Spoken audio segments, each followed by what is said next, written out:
বাংলাদেশে জুলাই এসেছিল। জুলাই নিয়ে আমাদের মধ্যে যেমন অনেক আকাঙ্ক্ষার জায়গা রয়েছে, আমরা বিশেষ করে বেশিরভাগ ক্ষেত্রেই হতাশার জায়গা খুব বেশি দেখি। ইতিপূর্বে আমাদের সম্মানিত যেই বক্তব্য রেখেছিলেন, ওনার কথা কিংবা কণ্ঠস্বরেও আমরা অনেক বেশি হতাশা দেখেছি। প্রত্যাশা যখন খুব বেশি থাকে তখন হতাশা আমাদেরকে নিমজ্জিত করে, হতাশা আমাদেরকে কষ্ট দেয়, এটাই স্বাভাবিক।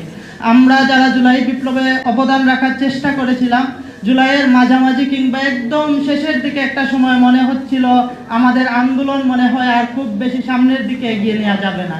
যখন আমাদের মধ্যে হতাশা কাজ করছিল, তখনই আমাদের মাদ্রাসা শিক্ষার্থী ভাইয়েরা যখন আমাদের সামনে এসে হাজির হলেন, যখন ঢাকার যাত্রাপথ তামিরুল মিল্লাতে আমাদের শহীদ নাসির ইসলাম ভাই শহীদ হলেন, তখন মাদ্রাসা শিক্ষার্থী সহ পুরো বাংলাদেশের ছাত্র জনতার মধ্যে নতুন এক ধরনের প্রাণের সঞ্চার হয়েছিল। যেই প্রাণের সঞ্চারের মধ্য দিয়ে আমরা সুস্পষ্ট বুঝেছিলাম কোনো ফ্যাসিবাদ হয়তো দীর্ঘদিন টিকে থাকতে পারে কিন্তু চিরস্থায়ী হতে পারে না। এবং যতবারই বাংলাদেশে জুলাই আসবে, ঠিক ততবারই আমাদের মধ্যে নতুন চেতনা আসবে এবং সেটা আসাটাই খুব বেশি স্বাভাবিক। আমি খুব সামান্যভাবে আমাদের করণীয় সম্পর্কে বলতে চাই।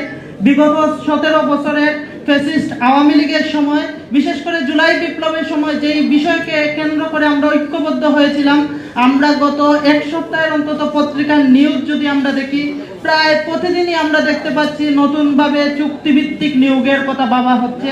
স্বজনপ্রীতি নতুনভাবে কেন যেন আমাদের চাকরিতে নতুনভাবে কুটার মতো করেই চলে আসার চেষ্টা করা হচ্ছে। এই জায়গায় আমরা বর্তমান সরকারকে স্মরণ করিয়ে দিতে চাই, স্বজনপ্রীতি কুটা এগুলোর বিরুদ্ধেই বাংলাদেশে জুলাই আন্দোলন হয়েছিল। সুতরাং আপনারা যদি নতুন বাংলাদেশ বিনির্মাণ করতে চান, তাহলে কুটা, স্বজনপ্রীতি, বিশেষ সুবিধা এইগুলো পরিহার করতে হবে। 17 বছর শেখ হাসিনা টিকে থাকার ক্ষেত্রে মাদ্রাসা শিক্ষার্থীদের বিরুদ্ধে বিশেষ করে এক ধরনের ডিসকোর্স তৈরি করেছিল। আমরা খুব স্পষ্ট বলতে চাই, মাদ্রাসা শিক্ষার্থী সহই বাংলাদেশ।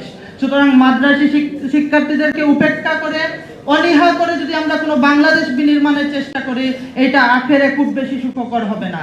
জুলাই আমাদের মধ্যে ঐক্যবদ্ধতা দিয়েছিল, জুলাই আমাদের মধ্যে এগিয়ে যাওয়ার প্রেরণা হয়েছিল। আমরা প্রত্যাশা করতে চাই এদেশের স্কুল কলেজ বিশ্ববিদ্যালয়ের পাশাপাশি কওমি এবং আলিয়া মাদ্রাসার সকলের সমন্বয়ে নতুন একটি বাংলাদেশ বিনির্মাণ করতে চাই, যে দেশে ইনসাফ, সততা, ঐক্যবদ্ধতা থাকবে। এই ক্ষেত্রে আমরা সকল ছাত্র সংগঠন জুলাইয়ের মতো আগামী দিনেও প্রয়োজনে ঐক্যবদ্ধ হব। পরিশেষে তামিরুল মিল্লাত মাদ্রাসার ছাত্র সংসদকে আন্তরিক মোবারকবাদ জানাচ্ছি এইরকম একটি চমৎকার প্রোগ্রামের আয়োজন করার জন্য। প্রত্যাশা করেছি ঐক্যবদ্ধতার এই জাতীয় প্রোগ্রাম আগামী দিনে অব্যাহত থাকবে। সবার সুস্বাস্থ্য কামনা করে আমি আমার কথা শেষ করছি। আসসালাম।